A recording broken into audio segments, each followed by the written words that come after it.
নমস্কার বন্ধুরা, সুরালয় ডেলি ব্লগে আপনাদের সকলকে জানাই স্বাগত। আগের ভিডিওয়ে দেখেছেন আমরা আগের দিন সুরাল লয়বাবুকে নিয়ে গোরামা ড্যাম ঘুরতে গিয়েছিলাম। সেখান থেকে গিয়েছিলাম ধোঁয়াধার জলপ্রপাত দেখতে।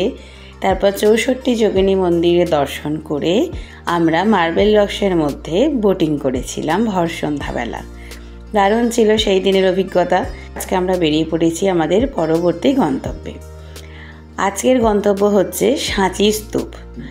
মধ্যপ্রদেশের বিদিশা নগরীর সাঁচি নামক স্থানে যে বুদ্ধের একটা বড় স্তূপ আছে, যেটা ভারতবর্ষের ইতিহাসে শুধু না, ইউনেস্কোর সমস্ত প্রাচীন যে স্থাপত্যগুলোর রেকর্ডে আছে তার মধ্যে এই সাঁচি স্তূপ কিন্তু অন্যতম একটা প্রাচীন স্থাপত্য। তো সেটাই আমরা আজকে দেখতে যাব। তাই সকাল সকাল আমরা আমাদের যে বাড়িতে ছিলাম সেখান থেকে অল্প কিছু আলু সেদ্ধ করে নিয়ে মুড়ি খাওয়ার জন্য বেরিয়ে পড়েছি। আর রাস্তাটা কিন্তু আজকে খুব সুন্দর ছিল। প্রতিদিনই এদিকে দেখছি রাস্তাঘাট বেশ সুন্দর। আর রাস্তার চারদিকে কিন্তু একেবারে সাবধানবাণী করা আছে যে কেউ ঝোপে ঝাড়ে জঙ্গলে যাবেন না।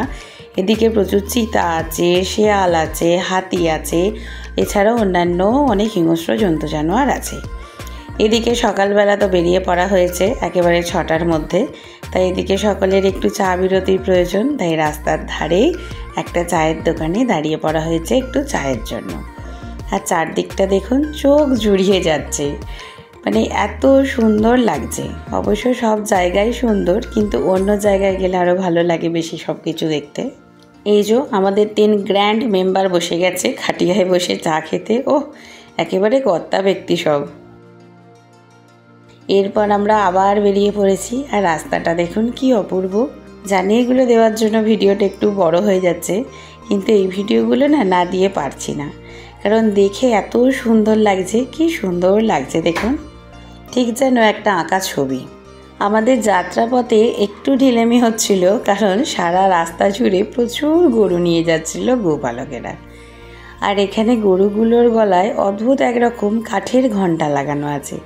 দেখুন গাড়িতে এত হর্ন দেওয়া হচ্ছে, ওদের কিন্তু সরার কোনো ইচ্ছা নেই। আর এদিকে বাপ ছেলেকে দেখুন, ওরা গরুর সঙ্গে ভিডিও করতে ব্যস্ত। আর আওয়াজটা শুনতে পাচ্ছেন ঘণ্টার।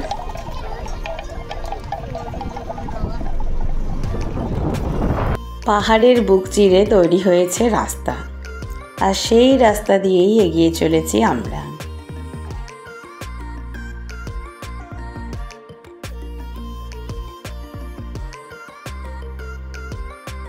আমরা এসে গেছি একেবারে সাঁচি স্তূপের সামনে। একদম পাহাড়ের উপরে যেহেতু এই স্তূপ অবস্থিত, তাই পুরো পাহাড়টাকে ঘুরে ঘুরে ঘুরে ঘুরে উঠতে হয়েছে আমাদের। ওই দেখা যাচ্ছে সামনে। এবার আমাদের গাড়িটাকে পার্কিংয়ে দিয়ে আগে আমরা খাওয়া দাওয়ার ব্যবস্থা করছি, কারণ সকালবেলা বেরোনো হয়েছে, শুধু একবার হয়েছে চা বিরতি। তাই এখানে আমাদের সকলের জন্য মাখা হবে ঝালমুড়ি, আর বাচ্চা বাটি যদি ঝালমুড়ি খেতে না পারে তাদের জন্য আলু সেদ্ধ মুড়ি। এই জায়গাটাই প্রথমে বাছা হয়েছিল খাওয়া দাওয়া করার জন্য। তখন দেখেছিলাম কোনো বাঁদর হনুমান নেই, কিন্তু আমরা বসতেই এক এক করে হনুমান আসছে দেখে আমরা সব কিছু ধরে গুছিয়ে আবার গাড়িতে চলে এসেছিলাম। এই গাড়িতে খাওয়া দাওয়া করে আমরা বেরিয়ে পড়েছি সাঁচি স্তূপটাকে ভালো করে দেখার জন্য। কি ওগুলো? আস্তে আস্তে আস্তে যাবে না, চলো এটা দিয়ে ঢুকবো। চলো না, চলো ওদিকে চলো। মহান মৌর্য সম্রাট অশোক কলিঙ্গ যুদ্ধের পর খ্রিস্টপূর্ব মানে খ্রিস্টের জন্মের 273 থেকে 232 খ্রিস্টপূর্বাব্দে, অর্থাৎ খ্রিস্টের জন্মের এত বৎসর আগে বৌদ্ধ ধর্ম গ্রহণ করেন। এবং শুধু যে উনি ধর্ম গ্রহণ করেন বা ধর্ম পালন করেন না, তিনি বুদ্ধের অবশেষ সংগ্রহ করে সেটাকে নিয়ে ভারতবর্ষের প্রায় 84,000 স্থানে বুদ্ধের স্তূপ নির্মাণ করার উদ্যোগ নেন। তার মধ্যে এই সাঁচি স্তূপ হচ্ছে অন্যতম ও সর্ববৃহৎ। সম্রাট অশোকের স্ত্রী ছিলেন দেবী, যিনি ছিলেন এই বিদিশা নগরীরই রাজকন্যা। তাই তারই ইচ্ছানুসারে এই বিদিশা নগরীতেই উনি এই সবথেকে বড় স্তূপটি নির্মাণ করেন। প্রথমে যখন এই স্তূপটা নির্মাণ হয় তখন এটা ছিল শুধুমাত্র ইট দিয়ে তৈরি একটা স্তূপ, যেটা এত বড় আকারের ছিল না। এরপর মৌর্য সাম্রাজ্যের পতনের পর 175 থেকে 83 খ্রিস্টপূর্বাব্দে যখন শুঙ্গ রাজবংশ ক্ষমতায় আসেন, তখন তারা এই ইটের স্তূপটার উপরে পাথর দিয়ে স্তূপটাকে আরও বড় করেন, এর চারদিকে রেলিং বসান এবং একটা গোল রাস্তা তৈরি করেন। এরপর সাতবাহন রাজাদের আমলে এখানে 4টি তোরণ বসানো হয়। এই যে 4টি তোরণ আপনারা দেখতে পাচ্ছেন, কারণ সাতবাহন রাজারা এই বৌদ্ধ ধর্মের ভীষণ রকমভাবে পৃষ্ঠপোষক ছিলেন। এই 4টি তোরণে যথাক্রমে বুদ্ধের জন্ম, তপস্যা ও বোধিলাভ, তার ধর্মচক্র, ধর্মপ্রচার এবং মহাপরিনির্মাণ এইগুলোকেই ফুটিয়ে তোলা হয়েছে। এক একটা তোরণ বুদ্ধের জীবদ্দশার এক একটা অঙ্গকে ফুটিয়ে তুলেছে। এরপর গুপ্ত যুগে বৌদ্ধ ধর্ম আরও বেশি সমৃদ্ধ হন, কারণ গুপ্ত যুগে বৌদ্ধ ধর্মটাকে সর্বোচ্চ ধর্ম হিসেবেই মানা হতো।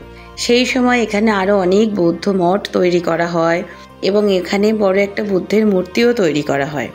পরবর্তীকালে বৌদ্ধ ধর্মের পতন ও হিন্দু ধর্মের পুনরুত্থানের সময় থেকে ধীরে ধীরে এই জায়গাটা পরিত্যক্ত ও বিস্তৃত হতে থাকে। মানুষ ধীরে ধীরে ভুলতে থাকে এখানে কি সম্পদ লুকিয়ে আছে। তৈরি হলো, ওগুলো ভেঙে গেছে, এগুলো 2300 বছর আগে তৈরি। 2300 নয়, 2300 বছর আগে তৈরি। জল, হাওয়া, বাতাস এইসবের জন্য এগুলো আস্তে আস্তে আস্তে আস্তে ক্ষয়ে ক্ষয়ে পাথর নষ্ট হয়ে গেছে।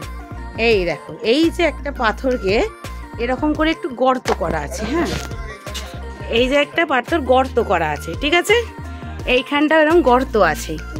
এইরকম একটা বড় পাথরে দুদিকটা এরকম সরু সরু করে কেটেছে, কেটে একটা পাথরকে দাঁড় করিয়েছে, ধরে ধরে এই পাথরগুলোকে এইখানে লাগিয়েছে, এদিক থেকে লাগিয়েছে, দিয়ে ওপরের বড় পাথরটাকে খ্যাপ করে ওপর থেকে বসিয়ে দিয়েছে। ওইগুলো সব লেখা, প্রাচীনকালের লেখা, যে কবে তৈরি হয়েছে না হয়েছে। তাই কি অদ্ভুতভাবে দেখো, পুরো যেমন কাঠ দিয়ে তৈরি করে, মামুরা আমাদের বাড়িতে কাঠের কাজের সময় করছিল, সেরমভাবে পাথর দিয়ে এগুলোকে তৈরি করা। আর দেখো, এগুলো সব প্রাচীন সব লিপি খোদাই, মানে ধরো কে তৈরি করেছে বা কত তারিখে তৈরি হয়েছে সেই সবগুলো লেখা। আমরা তো এগুলো পড়তে পারবো না, কারণ আমরা তো এগুলো জানি না। চলো বাইরের দিকে দেখি, চলো আরেকবার দাঁড়াও, সব কটা দেখতে দেখতে আমরা যাব। এরা যেটা দেখানোর জন্য দৌড়াচ্ছে, এটা হচ্ছে অশোক স্তম্ভের যে খণ্ডগুলো আছে সেগুলো। এখানে মূল যে অশোক স্তম্ভ ছিল সেটা কালের নিয়মে টুকরো হয়ে গেছে, ভেঙে পড়েছে, তো তারই দুটো বড় টুকরো এখানে রাখা আছে। এই স্তম্ভটা ছিল একেবারে চুনা পাথরের, আর এর যে পালিশটা ছিল, যেটাকে বলা হয় মৌর্য পালিশ, এটা এখনও খুব বিখ্যাত। যে এই পাথরের উপর এরকম পালিশ সেই 2200 বছর আগে কিভাবে সম্ভব। লেখা আমাকে জিজ্ঞাসা করলে আমি কি করে এবার বলি, বাবা ওসব লিপি তো আমি জানি না, আমি তো ওসব, মানে তখন কারিগররা কতটা দক্ষ ছিল সেটাই বোঝা যায়। তো এগুলো সেই 2200 বছর আগে কারিগরদের যে দক্ষতা, সেটারই প্রমাণস্বরূপ এখানে এখনও রয়ে গেছে। এই স্তম্ভটি প্রায় 40 ফুট উঁচু ছিল। এই স্তম্ভের উপরে ছিল 4টি সিংহ, চারদিকে মুখ করে, মানে একে অপরের পিঠে পিঠ ঠেকিয়ে, যেমন আমরা অশোক স্তম্ভে দেখি। অর্থাৎ ভগবান বুদ্ধের যে ধর্মপ্রচারের নীতি, যে চারদিকে মুখ করে চারদিকেই যেন ধর্মপ্রচার হচ্ছে, সেই রকমভাবে যে করা ছিল সেটা আছে। এখনকার যে এখানে সাঁচি মিউজিয়াম আছে সেখানের মধ্যে সব রাখা আছে। আর এই স্তম্ভের গায়ে খোদাই করা আছে ব্রাহ্মী লিপিতে লেখা অশোকের ধর্মনীতি। যদিও সুরালয় বাবা আমাকে এগুলো পড়তে বলছিল, কিন্তু আমি কি করে ব্রাহ্মী লিপি পড়ি বলুন। এটা একটা পিলার স্তম্ভ ভেঙে গেছে, আমি দুটোকে পাশাপাশি রাখা হয়েছে। আচ্ছা, এই যে এত এগুলো সব স্তূপেরই অংশ। এই থেকে স্তূপকে কেন্দ্র করে এখানে একটা শিক্ষা প্রতিষ্ঠান ছিল। হ্যাঁ, মানে এখানে বলছিল না যে মানে বৌদ্ধ যে শিষ্যরা আছে, বৌদ্ধ শিক্ষার্থীরা শিক্ষা গ্রহণ করতো। এটা খালি মসৃণ ব্যাপারটা, এবং কি করে কাটা হলো এই পাথরগুলো, যে এরকম সুন্দরভাবে কাটা হলো, এই যে খিলান তৈরি করা হলো, এটাই এখন একটা খিলানের বিষয়টা দারুণ। যে পাথরকে কি দারুণ হবে, মানে নিচের দিকে বড় একটা ধামকে দাঁড় করানো, তখন এখনকার মতো এত লোহা লক্কর ড্রিল মেশিন ছিল না। মানে আরেকটা জিনিস দেখো মাত্র, এটি সাঁচির একমাত্র মন্দির যেটাকে সম্পূর্ণভাবে সংরক্ষণ করে রাখা হয়েছে। এটি গুপ্ত যুগের একেবারে স্বর্ণযুগের সময়ে তৈরি, পুরো কাঠের বাড়ির আদলেই তৈরি। চারদিকে দেওয়াল, মাঝখানটা খোলা। এর মাঝখানে আগে বুদ্ধের মূর্তি স্থাপিত ছিল, যেটা এখন নেই, একেবারেই ফাঁকা। আর পুরো মন্দিরটা জুড়ে আছে প্রচুর পশু পাখি এইসবের মূর্তি খোদাই করা। উঠবে না, যদিও সেই সময় প্রচণ্ড রোদ লাগছিল, তাই ভালো করে আমরা এখানে ছবি বা ভিডিওটা নিতে পারিনি, কিন্তু মন্দিরটা দেখে বুঝতে পারবেন এটা একেবারে অন্যরকম। আর এই যে ফাঁকা গর্ভগৃহ, এটা দেখেই বোঝা যাচ্ছে এখানে এককালে কোনো এক দেবতা তো নিশ্চয়ই অধিষ্ঠিত ছিলেন। এটা হচ্ছে গুপ্ত যুগের মন্দির। হ্যাঁ, এর আগে পর্যন্ত ভারতবর্ষে যত মন্দির তৈরি হয়েছিল, এগুলো যদি অন্য পুরনো মন্দির মাঝখানে থাম দিয়ে স্ট্রাকচারটা, ঠিক আছে, গোল গোল মন্দির। যেমন তুমি এর মন্দিরও দেখবে, আমাদের বিশ্বনাথ মন্দিরেও দেখলে ওই কালকে যে ছোট মন্দিরটা গেছিলে ভিতরে একটা থাম দিয়ে মন্দিরটাকে ধরা। এই মন্দিরটা হচ্ছে প্রথম মন্দির। এই ছোট্ট মন্দিরটা, এই মানে টুপার পিছনে প্রথম দেখালো চারদিক থেকে রিলিফ করে সবটাকে ধরে রাখা যায়, যেটা মাঝখানটা। এই মন্দির তৈরির আগে যত ভারতবর্ষ মন্দির তৈরি হয়েছে তার মাঝখানে থাম করে দিতে, থামটা ধরে উপরটা ধরে আছে। এইটা হচ্ছে মানে ভারতবর্ষের মন্দিরের ইতিহাসের একটা অন্যতম পতাকা সিংহ। এই সেই মন্দির, এই সেই আর মাঝখানটা ফাঁকা, চারদিকটা ধরে রাখা। এটা কি ঠাকুরের মন্দির ছিল? ওখানে বেদি আছে, কিছু একটা বেদি আছে, কোন একটা ঠাকুর ওখানে ছিল। নমো করে নাও, যে ঠাকুর হোক নমো করে নাও। আমি বসবো, সরে আয়। না এখন নয়, দাঁড়াও, এখন ওই দিকে গিয়ে আছে, দেখে আসবো। চলো, 1 2 3 ফ্রন্ট সরো, ছোট একটু সরো। এই যে বড় পাথরের পিলার দেওয়া স্থানটি দেখতে পাচ্ছেন, এটাও ছিল বৌদ্ধদের একটি উপাসনা গৃহ। এদিকে সামনে আছে একটা বড় বারান্দা, ওদিকে আছে উঁচু উঁচু পাথরের স্তম্ভ। তার যে ফাঁকা অংশগুলো দেখতে পাচ্ছেন সেগুলোই থাকতো কাঠ, এবং মাথাটাও ছাওয়া ছিল কাঠ দিয়ে। এই জায়গাটায় তারা সবাই উপাসনা করত। আর এখানে একটা অংশ যেটা আমাদের লয়বাবু আমাদেরকে দেখাচ্ছিল, যে মা এখানে প্রাচীনকালে বুদ্ধের মূর্তি থাকতো। তখন আমি বিষয়টা ভালোভাবে পড়িনি বলে বুঝতে পারিনি, কিন্তু ছোট ছেলে নিজের কল্পনা শক্তি দিয়ে যেটা বলেছিল সেটাই কিন্তু ঠিক। ওখানে কিন্তু সত্যি প্রাচীনকালে বুদ্ধের মূর্তি বা একটা স্তূপা ছিল, যেটাকে ঘিরেই এখানে সমস্ত বৌদ্ধ উপাসক যেখানে সাধনা বড় বড় পাথরের পিলার ধ্যান করতেন। কি আছে এখানে? একটা গৌতম বুদ্ধ থাকতো, তারপর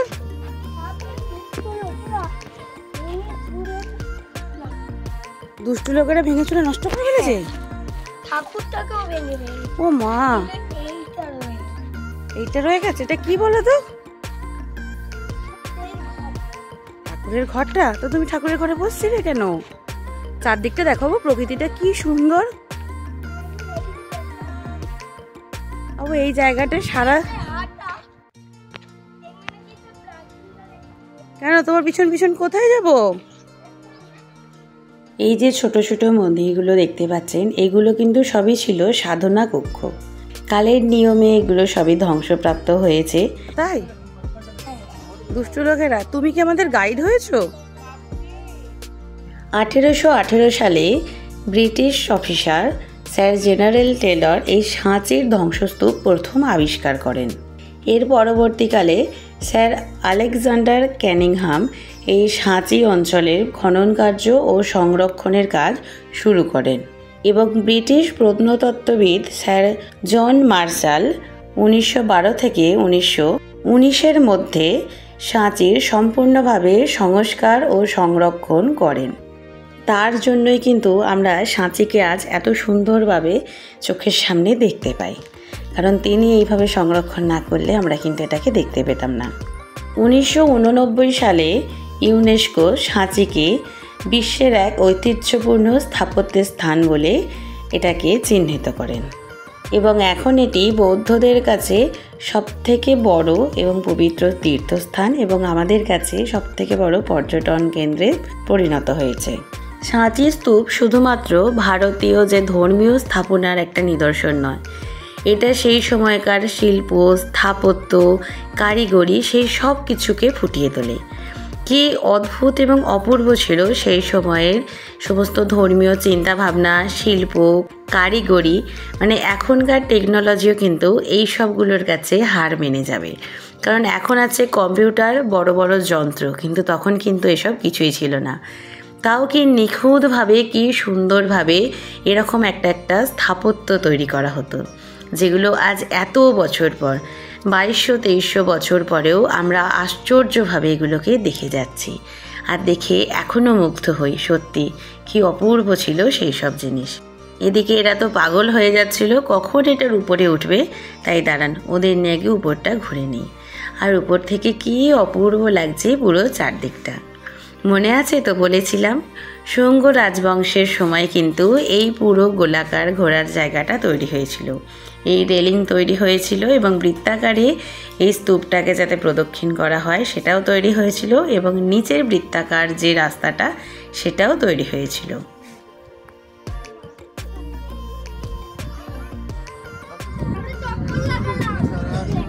তোমরা ছুটছো কেন? তো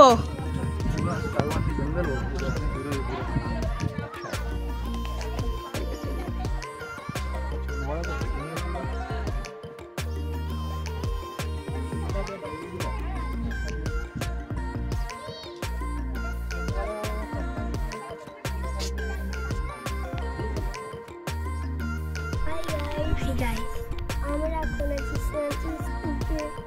উপরে স্তূপের উপরে। কোথায়? সাঁচি স্তূপের উপরে। কেমন ঘুরছো তোমরা? দারুণ। এত ঘুরেছে, এত ছুটেছে ওপরে 3-4 পাক, তাই জন্য এখন গলা থেকে কাশছে, জলকেও কাশি থামছে না। সাঁচি স্তূপে যে চারদিকে ঘোরার পর আমরা সিঁড়ি দিয়ে সাঁচি স্তূপের উপরে উঠেছি, সেখানে এখন আমরা আস্তে আস্তে ঘুরছি, কিন্তু অলরেডি বাবু আর আমি একটা ইতিহাস বানিয়েছি। চলো আমরা এবার থেকে এই দিক থেকে কিন্তু তোরণটা খুব সুন্দর লাগছে, তখন ওদিক থেকে দেখা যাচ্ছিল না। এই তোরণে আছে 4টি হাতি, ঘোড়া নিয়ে আছে, হাতি নিয়ে আছে। ওঠো না, কি করছো? এর উপরে উঠছো, পুলিশ এলে ধরবে। একদম না, এসব করতে নেই, এটা তো ঠাকুর। নমো করো, হ্যাঁ ভালো করে নমো করে 2 হাতে। হ্যাঁ বলো ভুল হয়ে গেছে বাবা। হ্যাঁ পা দিতে নেই, মন্দিরে পা দেয়। ওগুলো প্লাস্টার করা ছিল, প্লাস্টারগুলো ক্ষয়ে ক্ষয়ে চলে গেছে, কিন্তু যে পাথরগুলো সেগুলো রয়ে গেছে। হ্যাঁ কোনটা? এটা হচ্ছে স্তূপ। ভগবান গৌতম বুদ্ধের মৃত্যুর পর তাকে যখন দাহ করা হয়, তার যে অস্থিটা ছিল সেই অস্থিটা ভগবান বুদ্ধের যে সকল শিষ্য ছিল সেই শিষ্যরা সকলে বলেছিল যে আমরা অস্থিটা নিয়ে যাব আমাদের রাজ্যে, সেটাকে রেখে দেব, তাকে পুজো করব, মানে মন্দিরের মতো গঠন করব। যখন সকলে বলেছিল যে ভগবান বুদ্ধকে বলেছিল আপনি যদি মারা যান তাহলে আমরা কি করে আপনাকে পাবো, কীরকম মন্দির বানাবো, উনি বলেছিলেন মন্দির না, আমার অস্থি বা আমাকে স্মরণ করে একটা স্তূপাকৃতি কিছু ঢিবি বানিয়ে দিলেই ভাববে তার মধ্যে আমি বিরাজমান। তাই ভগবান বুদ্ধের অস্থিটাকে সম্রাট অশোক, অস্থি মানে হচ্ছে মানুষ মারা গেলে তাকে দাহ করার পর কিছু ছোট ছোট হাড়ের টুকরো যেগুলো পড়ে না, সেগুলো থেকে যায়, সেগুলোকেই বলা হয় অস্থি। সেই অস্থিকেই 7টা ভাগে ভাগ করে ভগবান বুদ্ধের 7 জন শিষ্যকে দেয়া হয়েছিল।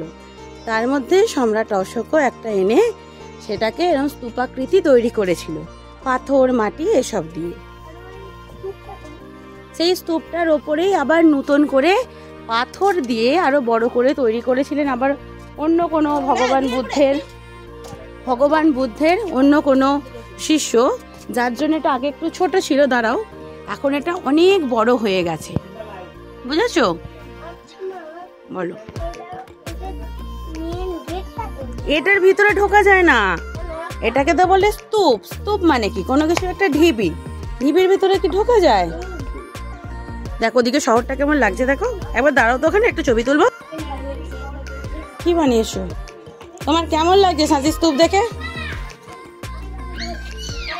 আগে আগে বলো কেমন লাগছে। হ্যালো, কেমন? ভালো। আবার কোথায় যাব? হ্যাঁ, ওইদিকে একটু নিচেটা কি আছে সব। আচ্ছা, আসতে আগে যে সব বৌদ্ধ শিষ্যরা এখানে আসতো, তারা সবাই এখানে বসে বুদ্ধের আরাধনা করতে। দেখো এদিক থেকে কি সুন্দর লাগছে, তাই না? স্তূপটাকে দাঁড়া, স্তূপটার একটা ছবি তুলে নি। বুদ্ধদেবের যেসব শিষ্যরা ছিল, তারা যখন এখানে আসতো সাধনা করতে, শিক্ষা গ্রহণ করতে, এর উপরে না, এগুলো ওরকম স্তূপের মতোই করা। দেখো এইটাকে দেখো, এটাও পুরো স্তূপের মতো করা, মানে মাঝখানে সব মাটি ফাটি আছে, তার উপর দিয়ে এরকম ভাবে পাথরকে সাজিয়ে সাজিয়ে স্তূপ বানানো। উঠবে না, এগুলোর উপর উঠতে নেই। হ্যাঁ না, তারা বসতো না, তারা এর চারদিকে বসে এখানে পড়াশোনা করতো। এদিকে না না, এর উপরে নেই, এই চারদিকটায়। এবার এইদিকে এসো, এবার তারা কোথায় থাকতো দেখবে। এসো, তাদের থাকার জন্য বা আরো পড়াশোনা করার জন্য এখানে যে তোমার মানে কি বলে বাড়ি তৈরি হয়েছিল, সেইগুলো ভেঙে গিয়ে দেখো এখন কেমন হয়ে গেছে।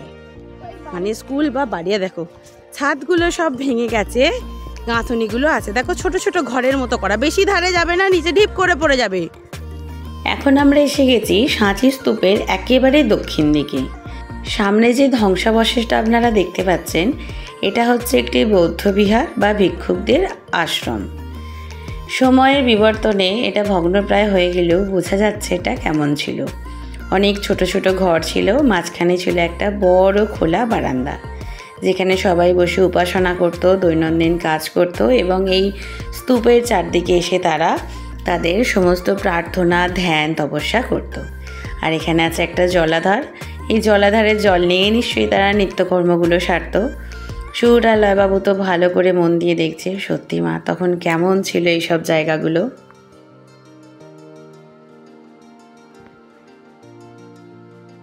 এদিক থেকে ঘুরে একবার স্তূপটা দেখে নাও, কি দারুণ লাগছে বলো। দূর এই দেখুন, ছবি তোলার জন্য পোজ দিতে বললাম, দুজনে এখন এখানে ধ্যানে বসে গেছে। উফ, কি দুষ্টু হয়েছে দুজনে। আবার সানগ্লাস পরে আমার বৌদ্ধ ভিক্ষুক। এইটার জন্যই এতক্ষণ অপেক্ষা করছিল তিন ভাই বোনে, কখন এই ঘাসের উপরে একটু ছুটোছুটি করে খেলবে। তাই বললাম ঠিক আছে, ছাওয়ার দিকে একটু তোমরা খেলে নাও, আমরা বড়রাও একটু ফটোশ্যুট করে নিই, তারপর সকলে মিলে আমরা এখান থেকে বেরিয়ে পড়ব। কারণ এরপর এখনও যেতে হবে বিদিশা নগরীর যে এখানে উদয়গিরি আছে, সেখানে আমরা যাব। তারপর এখান থেকে আমরা এগিয়ে যাব মহাকালেশ্বরের দিকে।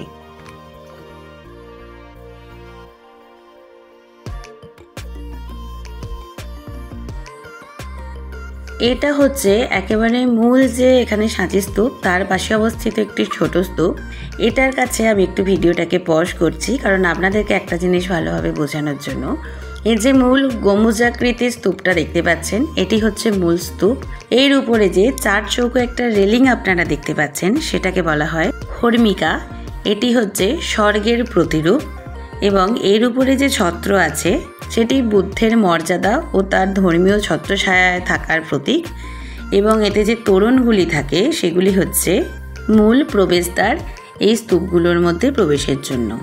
এখানে যদিও একটা তোরণ আছে সেটা দেখতে পাচ্ছেন, কিন্তু যেহেতু ওখানে আমাদের মূল যে স্তূপটা আছে তার মাথাটা অনেক উঁচু বলে সেখানে ভালো করে আমি আপনাদের হর্মিকা, ছত্র এগুলো দেখাতে পাচ্ছিলাম না, কিন্তু এখানে খুব ভালোভাবে দেখা যাচ্ছে। এই দেখুন, আমাদের দুই স্ট্যাচু দাঁড়িয়ে পড়েছে একেবারে গেটম্যানের মতো।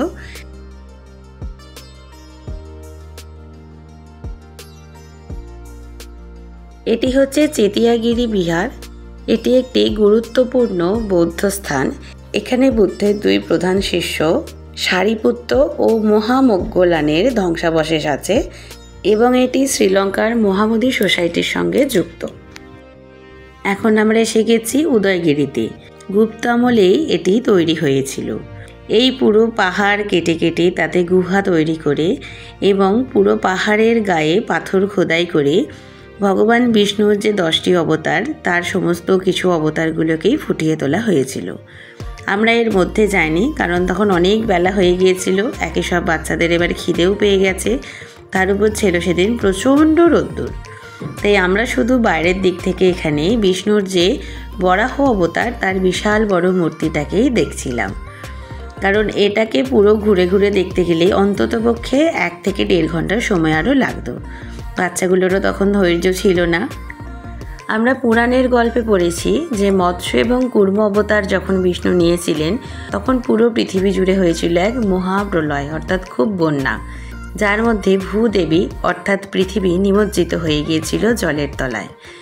তো বিষ্ণু বরাহ অবতার ধারণ করে তার সেই যে বড় বড় দাঁতগুলো সেগুলোর মাধ্যমেই ভূদেবীকে সেই সলিল সমাধি থেকে উপরের দিকে তুলে ধরছেন।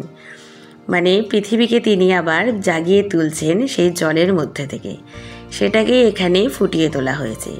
আর চারদিকে দেখুন আছে অনেক পাথরে খোদাই করা মূর্তি, যেগুলো হচ্ছে নানা রকম দেবদেবী। ভূদেবীকে যখন সেই জলের মধ্য থেকে তোলা হচ্ছে তখন তারা সেটাতে অভিনন্দন দিচ্ছেন, ফুল ছুটছেন। এই হচ্ছে উজ্জয়িনীতে ঢোকার মূল তোরণ। এতক্ষণ মনের মধ্যে ঐতিহাসিক একটা তত্ত্ব চলছিল যে সত্যি কীরকমভাবে স্তূপগুলো তৈরি হতো আর হতো। সমস্ত আলোচনা বলুন, মানসিকতা বলুন, খেয়াল বলুন, সব কিছুই ছিল ইতিহাসের দিকে। কিন্তু এই তোরণটা পার হওয়ার পরে আবার যেন মন সে আধ্যাত্মিকতায় জেগে উঠল। যদিও আমাদের হোটেল আগে থেকেই বুক করা ছিল, হোটেল থেকে পার্কিং লটটা প্রায় মিনিট 10-এর দূরত্ব। তো টোটো করে সমস্ত ব্যাগপত্র নিয়ে আমরা চলে এসেছি। এই হচ্ছে আমাদের রুম, একেবারে ঢালাই দেয়া বড় সড়ো রুম। আপনারা যে কেউ আসতে পারেন এখানে। হোটেলের ভাড়াটাও খুবই কম, মাত্র 1200। দেখতে পাচ্ছেন এত বড় ঘরে কতজন থাকতে পারবেন। আর এটা মন্দির থেকে একদমই কাছে, হোটেল থেকে বেরোলে 5 মিনিটের মধ্যে আপনি একেবারে মন্দিরে চলে যাবেন। তো আমরা এসে গেছি। এবার আজকে অনেকটা রাত যেহেতু হয়ে গেছে তাই বেশি কিছু রান্না হবে না, হবে এবার খিচুড়ি। বাচ্চাদের খাইয়ে আমরা খেয়ে শুয়ে পড়বো, কারণ সকালবেলায় আমরা যাব বাবা মহাকালের দর্শনে। তাই ভিডিওটাকে এখানেই শেষ করছি। আপনাদের সঙ্গে দেখা হবে আবার পরের ভিডিওতে। সবাই ভালো থাকবেন, সুস্থ থাকবেন আর অবশ্যই আমাদের সঙ্গে থাকবেন।